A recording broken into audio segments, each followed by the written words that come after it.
I'm delighted to introduce Jim Marrs, author of Rule by Secrecy and most recently Inside Job, who tonight is going to make a presentation on future technology from the past. And without any further ado, I'm going to pass the mic on to Jim Marrs.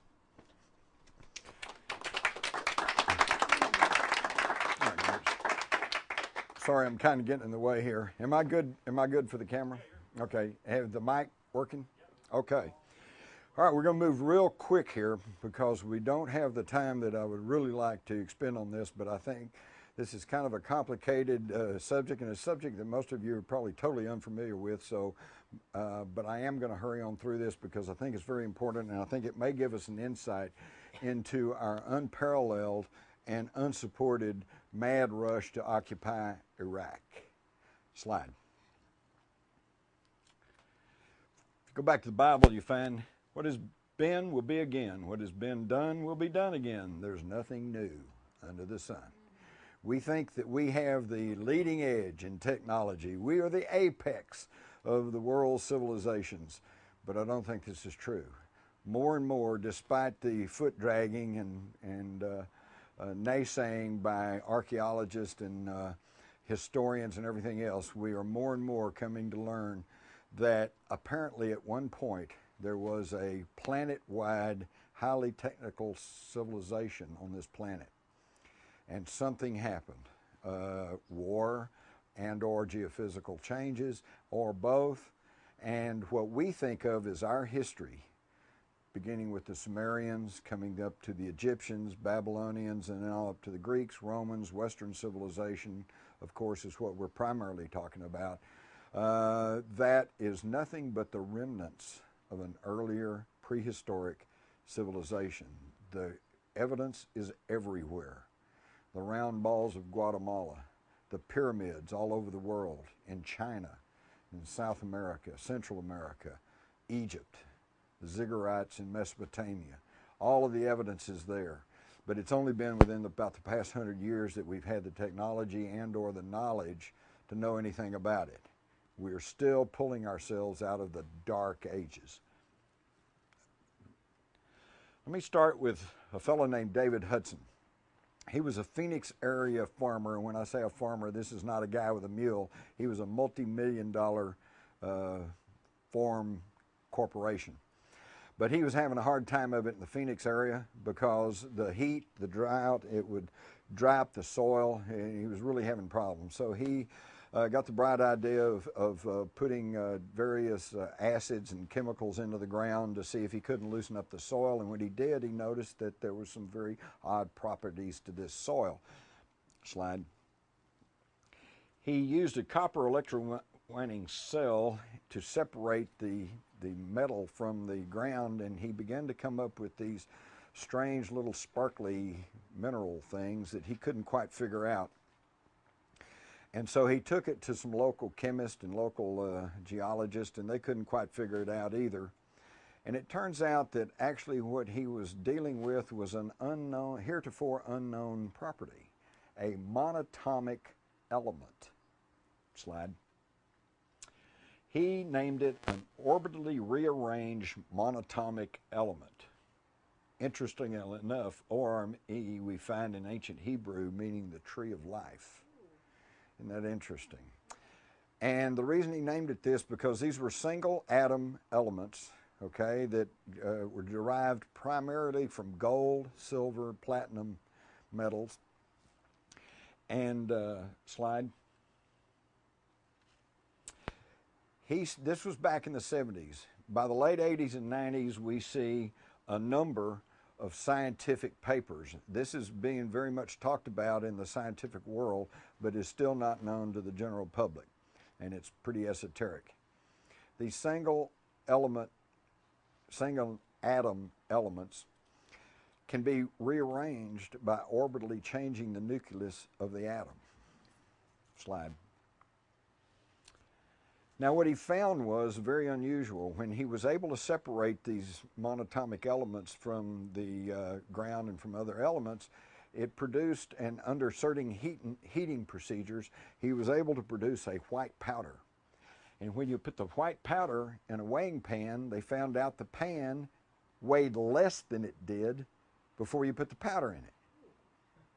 So it had some sort of anti-gravity property to it. Then it got stranger because they found out that if you heat treated it to a certain degree, the white powder would disappear. Well, now they really got excited because they thought, wow, you know, here's invisibility perhaps. And of course, then he started attracting attention from the big guys because who wouldn't want an invisible tank or an invisible plane? But what they found out is that they'd stir around in the weighing pan, you know, and say, gee, I wonder where it went. And then when it cooled off and came back to the white powder, it was in the exact same configuration as when they first put it in the pan. In other words, it didn't just disappear. It went somewhere. Okay, so now we're finding that this manipulation of this atomic material can shift it into another dimension. All right, so now they're getting excited because, hey, maybe this is the key to unlocking faster than light drive, limitless free energy, dimensional time travel. And they also found that it had physical properties, that you could ingest the white powder, and that it basically didn't heal you, it cleaned up your DNA and make you where you didn't have to be healed. So now we're talking about perhaps longevity, because we all know that every few weeks or so, every cell in your body is regenerated. There's not a cell in your body today that's the same cell that was there, say, 10 years ago. All right? So why can't we live for hundreds or thousands of years if we just keep regenerating our cells? Because at the end of our DNA strand is what they call the telomerase caps. There's a cap on our DNA. And when it gets to a certain time in your life, those caps kick in and you quit reproducing the cells. And what happens then? You age and you die. Oxidation. Slide. Now we know today that the structure of the atom is a lot different than what I was taught in school. This is Walt Disney's version, you know, Our Friend the Atom. And we now know the atom is composed of all these various things, which I won't bore you with, mainly because I don't even understand them myself, because I don't claim to be a scientist or a highly technical person. I'm just a reporter, okay? Slide. But the atom is totally different. But we also know that in the atom, the nucleus, and then you have your electrons and protons and neutrons. The atom is mostly space. This is what I mentioned earlier about the fact that even our reality, everything we think is really hard and solid, is really just made up of atoms, and within those atoms is an immense amount of space. And yet within those spaces, the energy generated by these neutrons and protons and stuff is absolutely immense. And we're finding out things about this continually. They recently found out that protons have mass. Okay? It's a complete surprise to me. I didn't even know they were Catholic. It's a joke. All right, slide. They also found that by treating these monatomic elements, you can change the shape of the nucleus. And you can turn it into a dumbbell-looking thing. And I found that really intriguing because, of course, we all know that that looks very, very close to what the symbol for infinity is. So what we're dealing with here is the basic building blocks of life, energy, the universe. Slide. It also could be what we're learning to adapt as fuel cell technology. They are finding that, you can read this for yourself, these are some fuel cells that they're experimenting with United Technologies, and it's all based on energy conversion rather than fossil fuel or burning something or whatever. So in other words, this, of course, this technology that we're talking about would be of intense interest to energy executives and anyone who is heavily invested in the energy field. I'm going to here to tell you right now that there is tons of alternative energies out there. The reason we don't have it is because the big guys have not figured out how to get a monopoly on it. If we go to hydrogen, you can take an electrolyzing plate and you can separate, what's water? H2O, 2-part hydrogen, 1 part oxygen. So you can separate that through electrolyzing and you can get hydrogen. So we could all get enough hydrogen so, you can't get a monopoly on it. biodiesel, biofuel. You know, we can all grow some potatoes or corn or whatever, so they couldn't get a lock on it. They're going to fuel cell because they got to figure out what to put in those fuel cells to make them work that we can't get, and then we'll get it. Okay?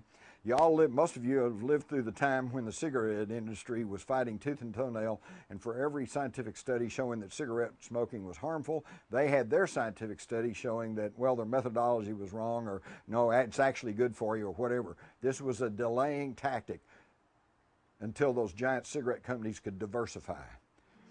Okay? Today, the big cigarette industries, cigarette sales still into the millions of dollars, is still only a small fraction of their total profits because they diversified in other things. We're in the middle of this now with petroleum. They know the writing's on the wall. They know we need to get away from this, but they've got to drag it out until they can diversify and find a new technology to go with. Slide. Interestingly enough, this dovetails into the ancient stories of the alchemist who are trying to transmute base metals into gold. And we've all heard about that, and probably like me, you snickered at that. Now, poor fools think they take a piece of lead and transmute it into gold. But you can, if you can learn the secrets of this energy manipulation at the atomic and subatomic level. Okay, because they have taken gold, transmuted it into this white powder, the white powder of gold. And then they have taken the white powder and transmuted it back into a gold nugget. Can be done, all right? But they are just now beginning to crack into this technology and this knowledge. Slide. And again, we find it's nothing new, because in the Bible, we learn about manna, Moses, the manna from heaven. And they said it came from heaven because they'd wake up in the morning and this white powder was strewn all around the ground. Well, you know, and they know nobody came in, there weren't any footprints. Nobody left it there, so it must have dropped from the sky. No, they were producing it on Mount Horeb in the southern Sinai, where back in 1901, Sir William Petrie of archaeological fame in Britain discovered what he called an Egyptian temple. And today they call it the Mount of Moses. And they think this is where Moses went. And I've talked to people who have visited there, and they said within sight of this are some mountains where they have ancient gold mines. And there is a foundry in this facility, and this is where probably they were manufacturing this white powder of gold. In fact, Petrie recorded that when they got there and they tore up the flagstones, they found all this white powder there. But they didn't know what it was. So the wind blew it all away. This is ancient knowledge. They knew how to do this. We learned that Ramesses the Great offers conical white bread to the hawk-headed god of Hathor. And then down here we see Amenhotep III receives the conical Shem-Anah, or the Methus, okay? And all of that basically means the same thing. Manna in ancient Hebrew means, what is it? They didn't know what it was. But certain of the priesthood, some of this knowledge which had been passed down from earlier civilizations had been passed through the priesthood, through the knowledgeable people, and they knew how to do it, but they didn't know what it was. So it was manna. What is it? Slide.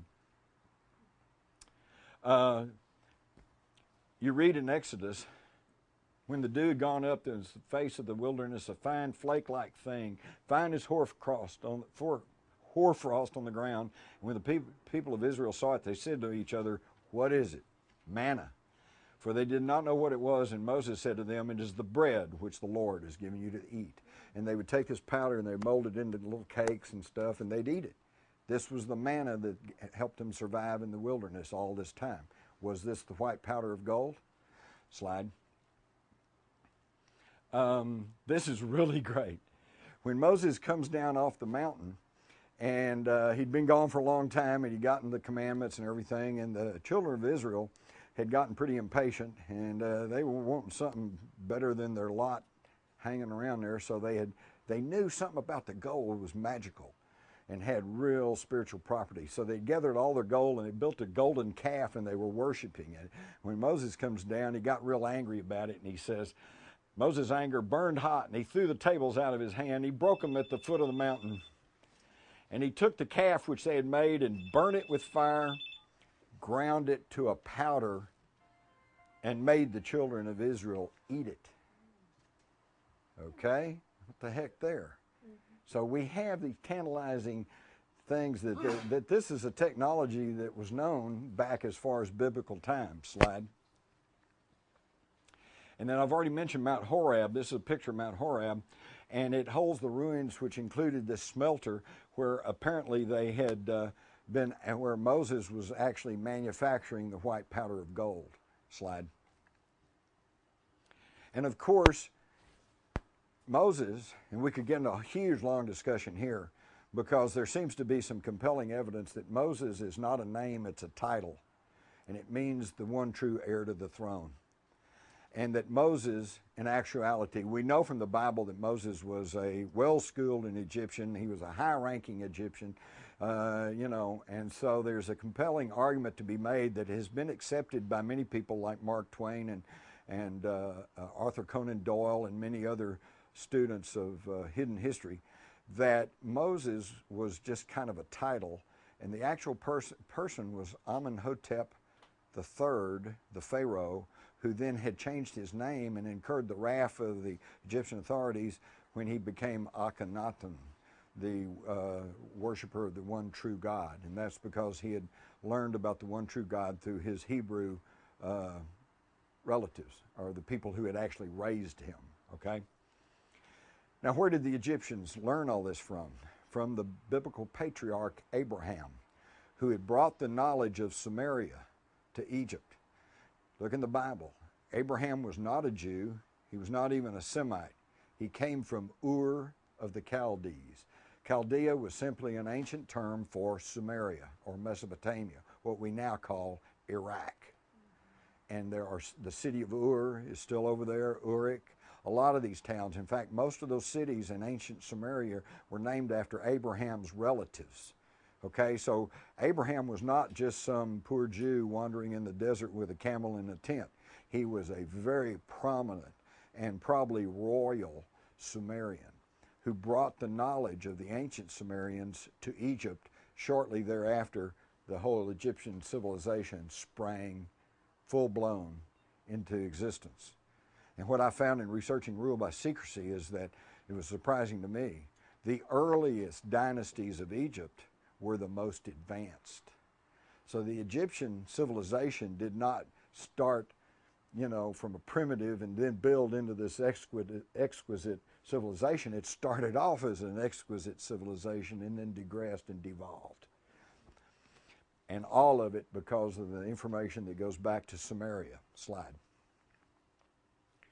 So we can see that Abraham comes from Ur of the Chaldees, goes up to Haran, comes all the way through Canaan, and ends up in Egypt.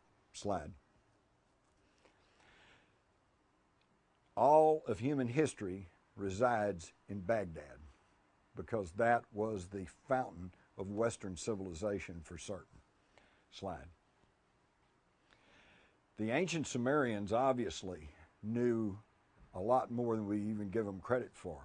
In this stele, we see that they made a representation of the solar system, correctly depicting not only the number of the planets, but the relationship of their size. This stele dates back probably about 6,000 years, far beyond the time of the Egyptians. It also shows Uranus and Neptune. Uranus was not discovered until 1781, Neptune in 1846, and Pluto, which they correctly show in their diagram, was not even discovered until 1930. So see, we're not the apex of knowledge. We are just now regaining knowledge that was here centuries ago. Slide. We have the example of the Baghdad battery. They found this years ago. It's just a little ceramic jar with a little copper tube that went in another little copper thing, and they couldn't figure out really what this was until somebody thought to put some grape juice in there, put the tube in, and put the little copper point in there, and what happens? Lo and behold, you get a half volt of electricity. So they knew how to generate electricity. And they didn't have a huge power plant, just do it with a jar and some grape juice. They knew the manipulation of energy at the atomic and subatomic level. Slide. And how do we know they knew all this stuff? Because of the Sumerian clay tablets that are still in existence. There are over 500,000 of them. 500,000 of these tablets are known to exist right now, and only about 20% of them have been translated. Isn't that amazing? Some of you young people here, if you want to know what to do with your life, learn to translate Sumerian. Okay? It was the world's first writing, and what they did was they used a stylus and they would press it into mud with these little triangular shaped styluses, and then they'd bake it. It's a rock. That's why they still exist. Paper, papyrus, that all burns up, just, flakes away, but these things still exist.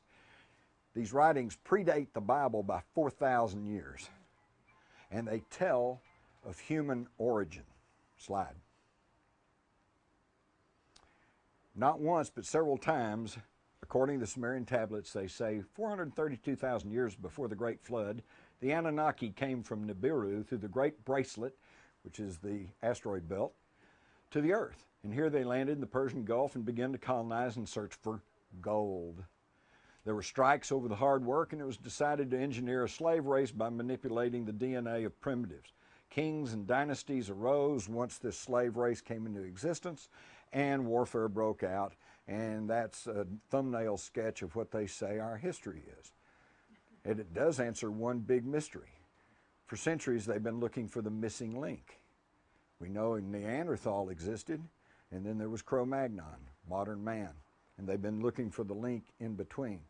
For years, they thought that there should be something in there because they must have mated and interbred, but now we know for certain that they did not interbreed because they are two separate species.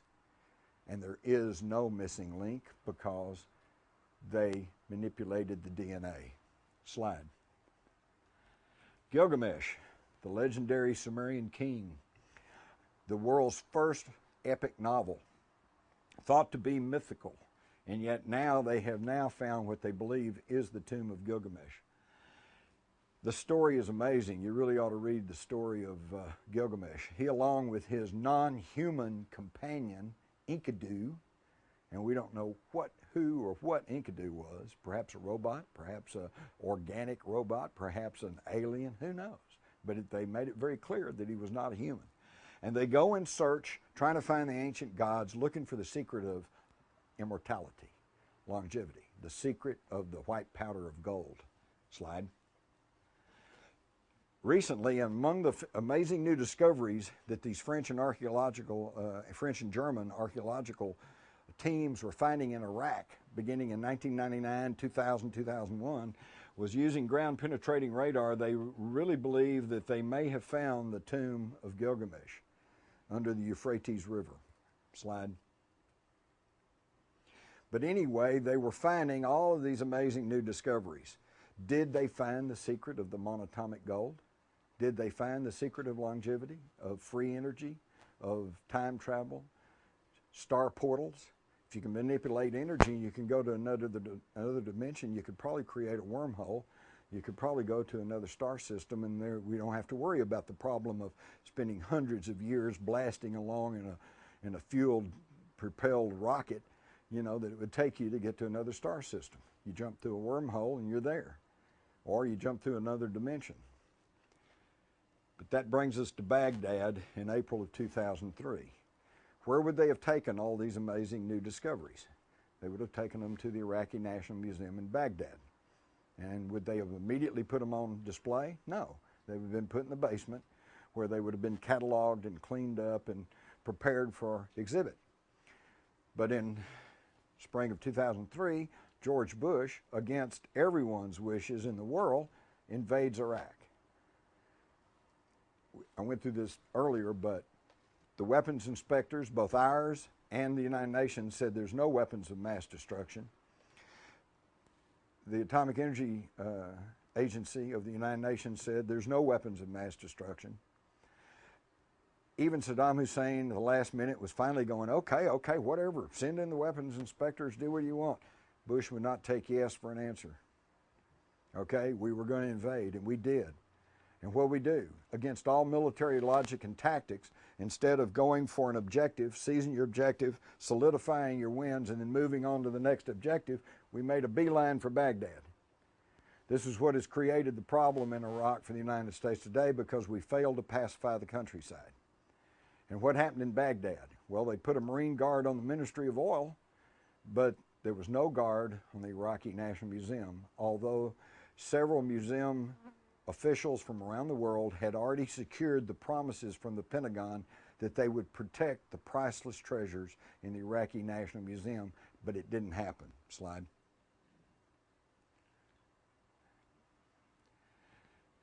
This, by the way, is the English version, and on the back is the Arabic version of some flyers that the military occupation forces were handing out.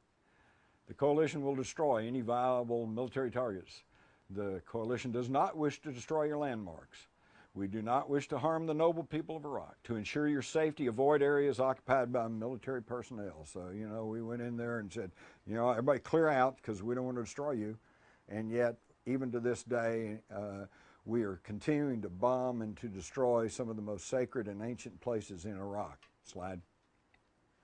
And this is what the Iraqi National Museum looked like after the looting. Everyone concerned said the looting was done by an organized band. Now, there were probably and undoubtedly some street people, some thugs that were hired to go in to give it the appearance of a looting mob. They went in, they sacked a lot of the upper floors, broke into exhibits, this, that, and the other thing. Slide. 170,000 items were looted. Slide. Ancient things dating back God knows how long. Gone. Slide. Safes opened up. Vaults opened up. Slide. Slide. But, of course, we did guard the oil ministry. Slide. Now, oops. Marine Colonel Matthew Bogdanos, Deputy Director of the Joint Interagency Coordination Group that investigated the looting of the Iraqi National Museum on orders of General Tommy Franks. The basement is what we've been calling the inside job. And I will say it forever like a mantra. It is inconceivable to me that the basement was breached and items stolen without an intimate knowledge of the museum, without a plan, without a conspiracy. From there, about 10,000 pieces were taken, and we've only recovered 650 approximately. That was in an article in Archaeology in January, February 2004. Now, what was in the basement? All the new stuff. Did they get the secrets of the monatomic gold? Slide. We go back again and we learn, and I'm sure some of you have heard that Saddam Hussein considered himself the reincarnated Nebuchadnezzar. You didn't know that? And he was rebuilding Babylon, right? So maybe that was another reason we had to stop him. He might have been trying to restore the grandeur that was once there in this prehistoric civilization. Well, then that behooves us to take a look at King Nebuchadnezzar, and of course we mostly have to go to the Bible, but we find that King Nebuchadnezzar built what the Bible preachers will tell you is the fiery furnace. But what it was actually, and they give you the dimensions of it, it was a big portal made of gold. Okay, again, gold figures into all of this. Was he trying to make the white powder of gold? Well, he wasn't having much success, and he would send his people in there, but he was getting an energy field going because they'd go in there and they'd die. Does that sound a lot like the Ark of the Covenant, which a lot of people theorize may have been a capacitor to manufacture the white powder of gold? Okay? So it really angered Nebuchadnezzar, so he goes and gets 3 Hebrew priests, Shadrach, Meshach, and Abednego, and he brings them there to Babylon, and he says, I want you to make this work for me. And they said, well, you're not our king, and you've conquered our people, and we're not going to work for you. And he says, well, all right, then I'm just going to throw you in there, and then you're either going to sink or swim. You're going to die, or you're going to get this thing working. Because what was Nebuchadnezzar trying to do? Same thing as Gilgamesh. Contact the ancient gods and learn the secret of immortality. Okay? So he takes Shadrach, Meshach, and Abednego, and but interestingly enough, they don't just take them and throw them in there. First, it says they don their hats, coats, and other garments, put on their radiation suits or whatever, and they went in there and they're walking around in there. And Nebuchadnezzar, he's leery of the whole deal, so he's standing back to ask his minions, are they in there? Yeah. Are all three of them in there? Well, actually, there's four of them in there. Four? Who's the fourth one? The Son of God. Where'd this guy come from? Again, an indication that this could have been a portal to somewhere. And if it was the Son of God, I'd like to know what happened to him, because there's never any more mention about that. But after this, whatever happened there, Shadrach, Meshach, and Abednego come out, and Nebuchadnezzar praised them and made them ranking people there in Babylon and gave them the run of the place, because apparently they, these representatives of the Hebrew priesthood, knew the secrets, or some of the secrets, of the monatomic gold. Slide. Now this brings it up into more modern times. We find out that apparently the Nazis were onto this. We all know from the Indiana Jones movie that the Nazis were all after these occult things and the Ark of the Covenant and everything else. Why? Because they were religious? I don't think so. They were after these ancient secrets. They were after the ancient secrets of energy manipulation. And they began to get some of these secrets because they developed the world's first practical jet fighter, the Me-262, the V-2, the V-1, and when they overran Germany in 1945, what's on the drawing boards? Flying saucers, UFOs. They were working on them.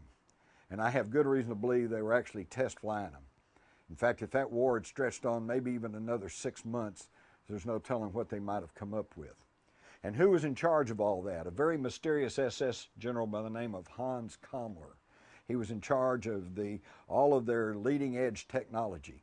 And he's the one that brought Werner von Braun and von Dornberger and the rest of them from Peenemünde and brought all the rocket research down into Munich. Why? I think because they were closer to the American lines and they wanted to give up to the Americans because they knew they'd be well treated and they knew that they could work their way into America, which is what they did through Operation Paperclip.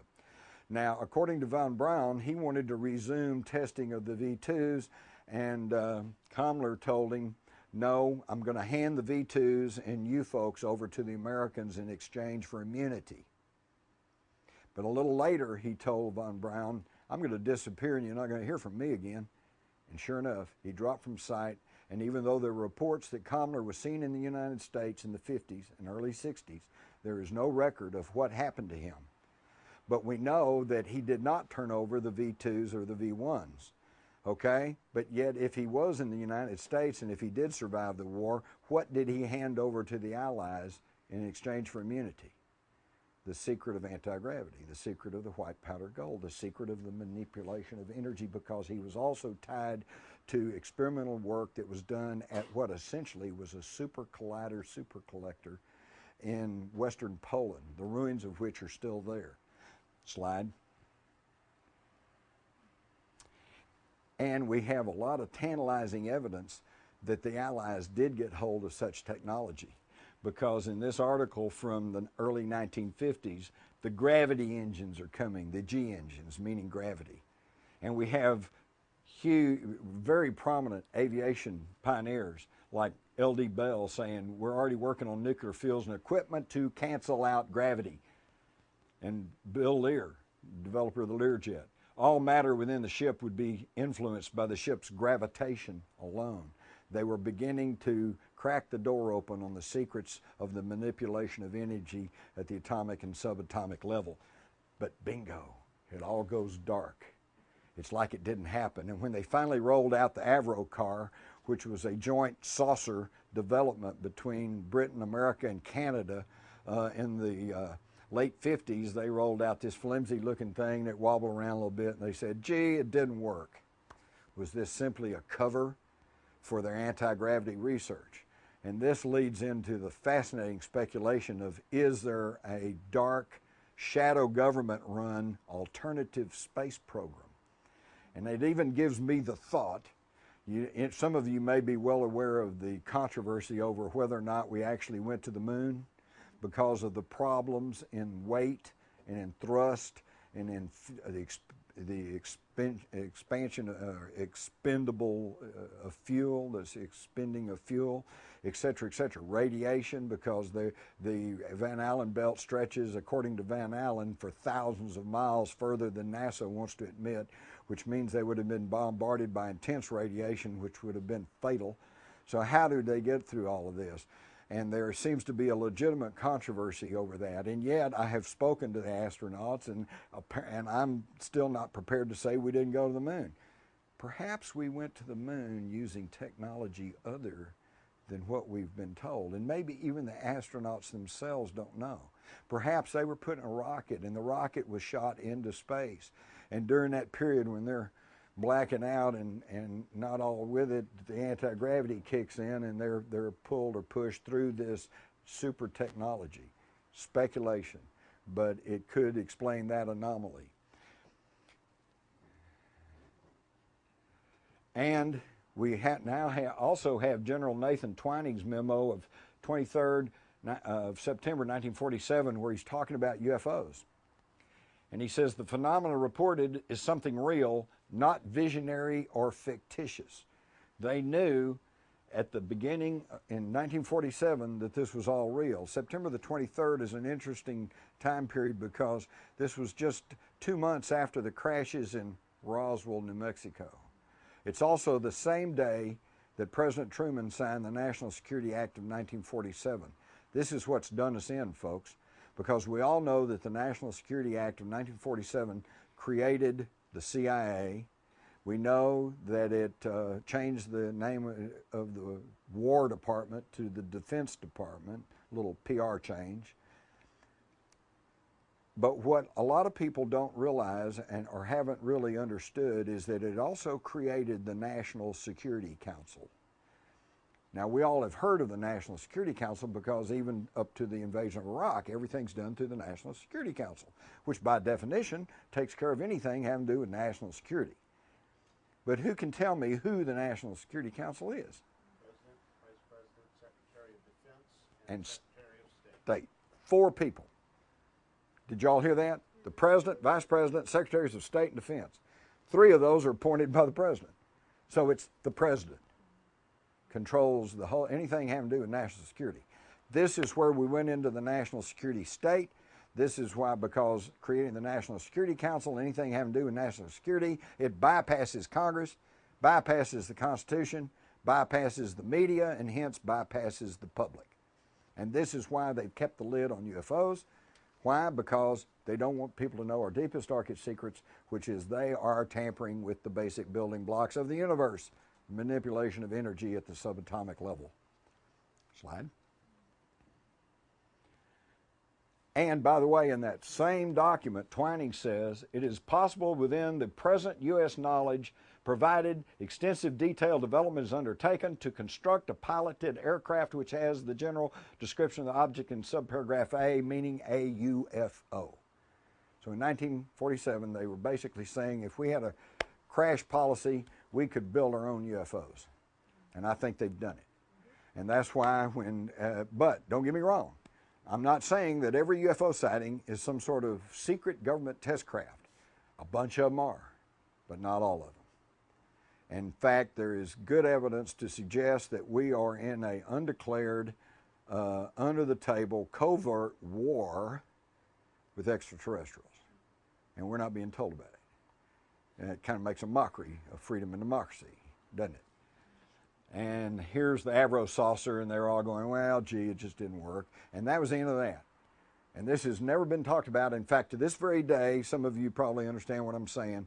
If you go to our centers of higher learning, or if you go to the large corporations, and you start talking about anti-gravity, they call the security guards and have you run out as some kind of nutcase, because this has been so thoroughly blacked out, because it is so real and it stretches back so far. Slide. So now we do know, and these pictures have suddenly surfaced, that they were building long past the 1950s Avro car, that they did have flying saucers operating, and they were able to fly. And the question becomes, were they powered by just some sort of exotic jet, as they would have us believe, or do they have anti-gravity? I've had people very conversant in the aviation field tell me that the SR-71 Blackbird stealth fighter, that it looks like it really shouldn't be able to fly. So there is some theory that, yes, it's got jets on it, and yes, they roll it out, and you can see it flame and go down the runway, and it all takes off, but there are leading edges of certain material, and there are some electronics on board that they can kick on, and that we are actually using anti-gravity right now, okay? And what I would like to know, and the big conundrum is, do the pilots even know? Okay, maybe they're told this is some sort of system, you know, flip this switch here. You know how you do in an aircraft. You got to, everything's written down. You just flip stuff, and you're told basically how everything works. Maybe they're told it's the cooling system or something, you know. So again, we have technology that obviously stretched back through all of human history that's being kept from us. Slide, although I think that's it. Okay. Here are some of the recent sightings of these giant triangular craft. Are they them or us? Are they human ingenuity? Are they shadow government test craft that they're using? Or are they reverse engineering of ET craft? Or are they, and what are they being built for?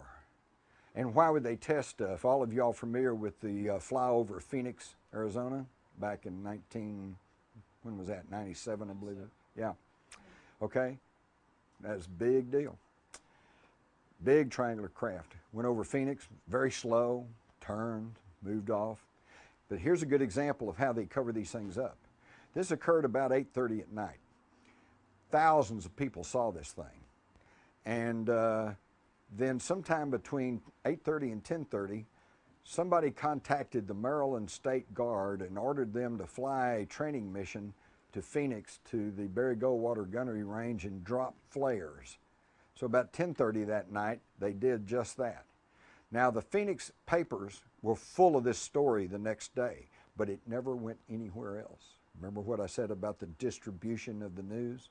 But 3 months later, in June of 1997, USA Today suddenly did a story on this thing that flew over Phoenix, and all the rest of the magpie journalists, they all went, and all of a sudden there was a brief blurb about this whole thing, okay? Well, the official version was, of course, that, well, it was just flares dropped by the Maryland State Guard. So some of the reporters who were a little bit ahead of their fellows actually contacted the Maryland State Guard, and they said, yeah, we flew out there and we dropped flares. They went, oh, okay, case closed. It was just flares. They dropped over, military flares over Phoenix. Nobody bothered to check that they dropped the flares 2 hours after they saw this thing fly over the city. But the key part of that story is that it didn't only fly over Phoenix, one of the most populous cities in the state, but came down the entire length of the state, right through the most populated corridor. Now, if it's a secret government test craft, why in the world would they fly over the most populated area? Why don't they go down to Big Bend in Texas? You know, you could fly around there all night and nobody but, you know, some prospector in a coat would see you. It's amazing. Are they setting us up for the next game after the war on terrorism? If the war on terrorism collapses and all of a sudden nobody's buying that anymore, what's next? Invasion from space? Yeah, give up the last of your liberties so we can protect you from invasion of space. I'm going to leave you with one cheery thought, okay? As we can see, there's lots of evidence that perhaps the reason we had to go into Iraq was to grab these ancient secrets of energy manipulation, the secrets that could open up limitless free energy, which would wreck the oil economy, of course, longevity, which would wreck the medical establishment and the pharmaceutical corporations, which are all based on petrochemicals, by the way, and et cetera, et cetera. Perhaps that's the reason that we had to invade Iraq, to get our hands and get control over this ancient technology.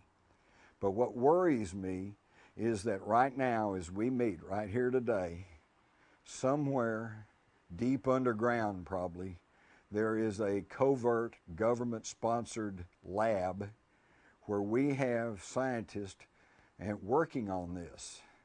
And they are tampering with the basic building blocks of the universe.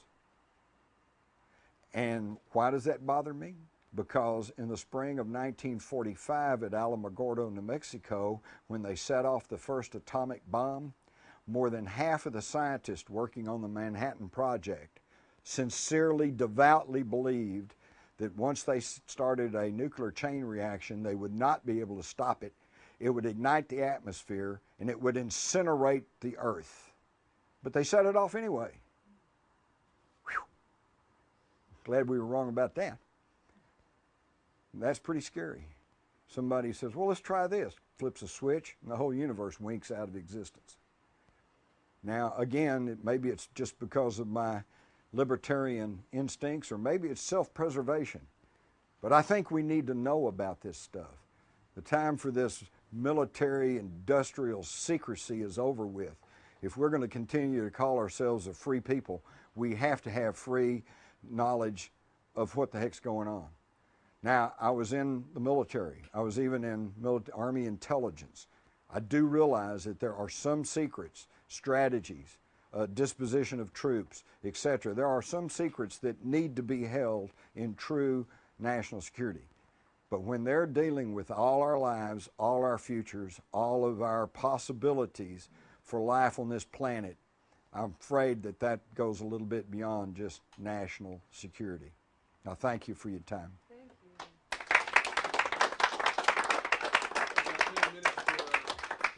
All right. I thought I'd kind of run over my time there a little bit. Believe me, I hurried through that. There was a whole lot more we could have talked about. We'll start and go this way. Yeah. Are you pointing Jim or me? You. Great, thanks. You left off with a comment that may be related, if not to come back to a little bit later, about who are they? It was before this. Oh. So just to plant that seed, and that's my interest. Okay, you saw what the Sumerian tablet said. The Anunnaki come down, okay? And these are these ETs. Colonized the planet, apparently, okay? Now, one of the problems they had was they started interbreeding with their worker race, okay? And this produced the men of renown that the Bible refers to as the Nephilim. Go back in Genesis and read what it says. It says the sons of God mated with the daughters of men and created the Nephilim. They are the hybrids. It's us. And then the hybrids, of course, kept going, and that's why on down today, we're all related to these star people, because that's where we came from. But now there are some among us who are more related than others. And this is why, beginning with the Pharaohs, the Babylonians, and the Egyptians, and the Caesars, and the kings, the monarchies of Europe, the Nazis, what was their big concern? The bloodline. The bloodline. Whoever the rulers think that they have the right to rule the rest of us human cattle because they are of the more direct bloodline. And that is your they. Okay, now we could get into names, some of which you would recognize, like the Rockefellers and the Rothschilds, but then there's lots of other names, the black nobility of Europe. Go get a roster of the Bilderbergers and you'll pretty much figure out who they are. So you're saying these aliens brought their workers with them, or they were... No. They created them while they're here. In fact, this fellow back here pointed out that it didn't all start in Mesopotamia. It started in Africa. And he's absolutely correct, okay? But if you read the tablets, you'll find that it gets complicated, but there was a being known as Enlil who was the mission commander. And initially they landed in the Persian Gulf. And initially they began to try to extract gold from the water, but that was a slow, tedious process, and they weren't getting much gold. So that's when they decided they had to go out and start excavating for gold. And so now you find ancient gold mines in Africa, in South America, in China, okay? So they were all over the world, okay? And eventually they built up this worldwide civilization, which then somehow collapsed, either through wars and or geophysical changes, okay? But their science officer was a being known as Enki. And Enki and Enlil were actually half brothers, and so there was some rivalry there because over who was going to be commander. Enki ends up, this is all according to these tablets that predate the Bible by 4,000 years. Enki ends up in the Abzug, which has been translated as Africa. And it was Enki, there were some strikes, there was some revolts among the Anunnaki who said the work is hard. We don't like being in these mines digging for this gold. And so they were having some problems and they were trying to figure out what they're going to do. And by the way, the reason they wanted the gold was for various reasons, perhaps to produce energy, perhaps for this white powder manipulation, but primarily to take back to their home planet to repair their ozone layer. And this is the exact same thing that Edward Teller and others have proposed in repairing our own ozone layer, is to put gold, powdered gold, which is a highly conductive metal, and seed it into the upper atmosphere to seal off these ozone holes. Okay, so they said, okay, what are we going to do about this? And Enki is the one who said, well, I got a solution. Instead of abandoning this planet or killing all the workers because they won't work, why don't we create a slave race, a worker race, okay? And interestingly enough, they had the same arguments that we have. They said, well, it's not up to us to play God. And his counter-argument was that number one, we're not playing God because we're not creating some new race. We're just tweaking the DNA of an existing being, okay? And two, we need this so that we can get the goal we need and all like that. And his view prevailed. And then in the tablets, they tell you how this was accomplished. They took the ovum of a primitive earth female, shall we call her Lucy? And they impregnated it with the sperm of a Anunnaki male, and then implanted the fertilized egg in the womb of an Anunnaki female, who carried it to term, did not have a natural childbirth, but had a cesarean childbirth, and it produced what they call the Adama, the Adam, the first hybrid. Okay, and initially these hybrids were like mules. They could not procreate. So they had to keep creating all their workers, okay? It's a long, lengthy, fascinating story. But eventually there was the whole thing here, but eventually they finally tweaked it to the point to where the mules could reproduce, and this is where we have modern man. Yes? What about scientists that have mysteriously died or disappeared? Any connection with these laboratories underground? Are you talking about the microbiologist? Yes, that's pretty spooky too, because I am well aware of that. There's a whole how many are there now? 14 or something like that? 18?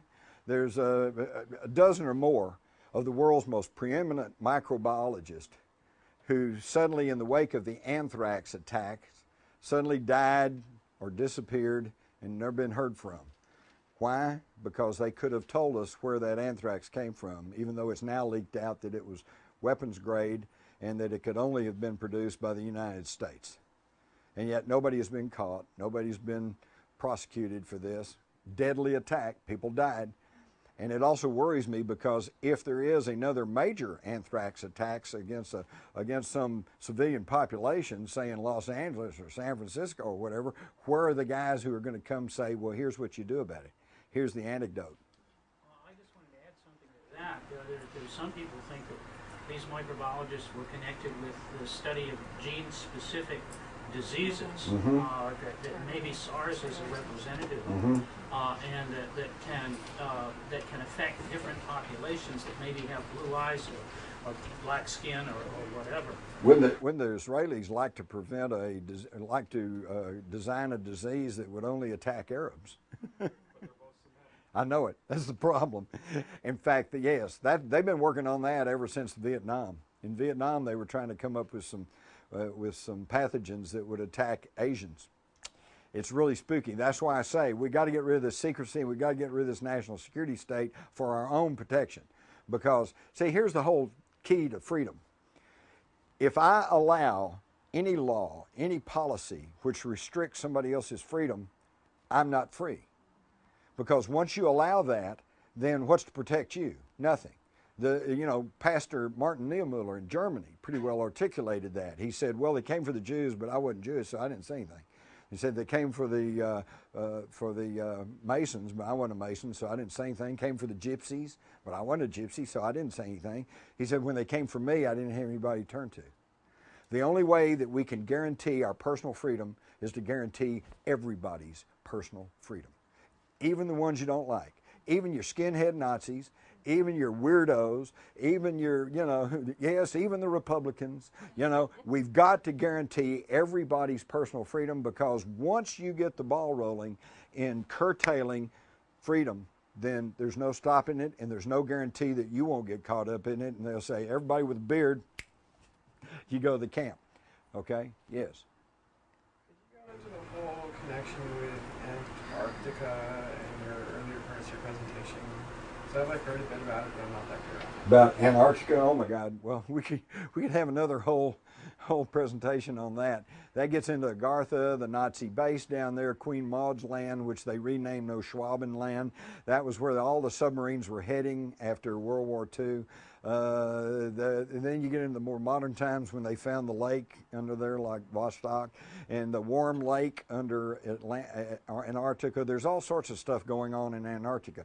Perhaps this is one of the places where they are studying these microorganisms, because if you'll recall, they suddenly had a bunch of doctors and medical personnel that they had to evacuate out of Antarctica. And by the way, I don't know if it's still that way, but at one point they pretty well had sealed off. Antarctica is one of those places that us free Americans really can't just go to. You can't just say, oh, I want a ticket to Antarctica. I'm going to go down and look around. There's all kinds of stuff. But to me, the main concern with Antarctica is the Ross Ice Shelf, because it's melting. All right. The North Pole, the U.S. Navy meteorological station at the North Pole said there will be no ice at the North Pole by 2015, which is pretty close. Okay. Now that's not a big deal, because at the North Pole, all the ice is sitting in water. So the volume will be the same. You're going to have water instead of the ice, okay? But Antarctica is a different situation. You've got the Ross Ice Shelf, which is a huge, probably the size of Texas or even bigger, that's sitting on a landmass. And it's not even, it's kind of at a slant, and it's being held essentially by an ice pin, okay, that's keeping it from sliding off into the South Atlantic, and that ice pin is melting, just like the North Pole. And by the way, they talk about global warming, but let me tell you something. It's bigger than that. The ice caps on Mars are melting. The sunspot activity, they say, well, we're going through a cycle, but it'll calm down, but it hadn't calmed down. There are other perturbances that they've noted on some of the other planets. This is a solar system-wide thing. Now, it doesn't mean it's doomsday. Maybe it's just cyclic. We don't know. We haven't been here that long. But and I'm not trying to say there's no global warming, but it's not just global warming, and global warming is not just the results of our energy policies and automobiles, although that's certainly obviously not helping matters. But the problem with Antarctica is if the pin melts and the Ross Ice Shelf slides off in the South Atlantic, it's going to raise the water tables around the world by about 12 feet, which would inundate New York, London, probably Paris, San Francisco, Los Angeles. We're going to have a real problem, okay? And this probably will all happen within our lifetime. So what do y'all do about it? Beats me. You're going to have to decide for yourself. But I know I'm in a very solid place in Texas, and I have an underground house with a log house sitting on it, my own well, and I'm there, and that's no guarantee. I've since coming out here, I've had a lot of people tell me there's going to be a terrorist attack on September the 27th. Oh no, I'll be in Australia. So a lot of good's going to do me, right? So what I say, my game plan is hope for the best and plan for the worst. Why are these aliens at war with us? They're not at war with us. We're at war with them. Okay. Because they want to keep this, they want to keep all this secret. According to several sources, they have approached the leadership of the world, various national leaders, and they said, okay, we'll make contact, let's deal, we'll swap technology, but you guys got to promise to lay down your weapons, start learning to get along with each other, yada, yada, yada. And the national leaders have said, we don't want any part of that. I'm in control here, and I don't want to give it up. And that seems to be the problem. And that may indeed be the reason for these abductions, because they have given up on trying to contact national leaders, and now they're just making individual contact with ordinary people. And slowly, if you all think back, say 15, 20 years ago, if you talked about, if I stood up here and mentioned an alien abduction, y'all would just run me out of the room. It's like, well, you're just a crazy man. And a lot of you probably still thinking, I don't know about this guy, but at least we've gotten to the point now where we can talk about it. And another 10, 15 years, it'll be, oh, yeah, I know somebody had an alien abduction, or maybe they're here. You know, we have to acknowledge that that this is a real issue, and that it is real. And it's like Twining said in 1947, it's not hallucinatory or fictitious. This is real, and it is real. And let me tell you something here. If you guys, obviously you all are interested in what's going on in the world, or you wouldn't be here today. But let me tell you something. If you try to figure out what's happening in the world today and try to figure out geopolitics, and you turn your back and ignore the UFO ET connection, you'll never figure it out, because you're missing a big piece of the puzzle. And that's why we're in such difficulty here. You got guys in Washington who they don't want to hear anything about UFOs. Go to the news media, they run you out of the office to try to talk about UFOs. So how can they possibly figure out what's really going on, because they're ignoring a big portion of the equation? I've got a lot of questions. Oh my God. What about the whole fundamentalist thing, and the born-agains, and the prophecies, and Armageddon, and what's going on in the Middle East and Israel? Well, that comes back again. Well, okay. The fundamentalists. Why they call fundamentalists? Because they say the Bible is the inerrant Word of God, and you believe everything that's in there, especially that verse that says, "Thou shalt not suffer a witch to live." So let's go burn the witches. Where's the witches? Well, then you go back and study history. Back in the Middle Ages, they burned the witches. And who were the witches? Number one, women. Number two, they were midwives. Midwives, okay? If you were a midwife, you were pretty much suspected of being a witch, okay? Then they go back again, but is the Bible the inerrant Word of God? As a Christian, I'm a little torn on this, because on the one hand, I really do want to believe that it kind of is. And in a general sense, I think the philosophies that are in the Bible are good, solid works. I think that it was an inspired work of writing, but what you have to understand is it's been edited. It's been jacked with for centuries. Another thing I found in studying the ancient Sumerian tablets, they tell you all about the flood, okay? They tell you all about the flood. God came to this guy and said, hey, build an ark. Use pitch and bitumen to seal it, and put all the seed of every living thing in it, and the ark, the flood came, and the ark rode it out for 40 days and 40 nights, and ended up on Mount Ararat. Exact same story you see in the Bible, except in their tablets, the guy's name wasn't Noah, is Upnarpishtim. And this was 4,000 years before the Bible was written. Okay, so the Bible may be the Word of God. It may be full of truths, but it is an amalgamation of history and stories and Sumerian history and things that have been passed along word of mouth. You know, most people don't realize that the Bible was not written down as a written document up to within 300 years of the time of Christ. Okay, that's how recent all that is. Before that, it was word of mouth. And have any of you all ever played the parlor game where you get a line of people and one whispers a sentence and you pass it down? It gets pretty garbled in the translation, okay? Then that's the problem we have. But it even gets worse than that, because then you get the Council of Nicaea, where the Pope Constantine decides, here's what goes in, here's what stays out. Oh, this kind of promotes women in the church. We don't want that. That goes out. You know, okay? So you've got to understand that the Bible in fundamental ways may be very true and may be very inspired, but that in details it's been, even the Bible scholars will tell you, it's been heavily redacted, which is a fancy word meaning edited. Okay? Is that it? Thank you all.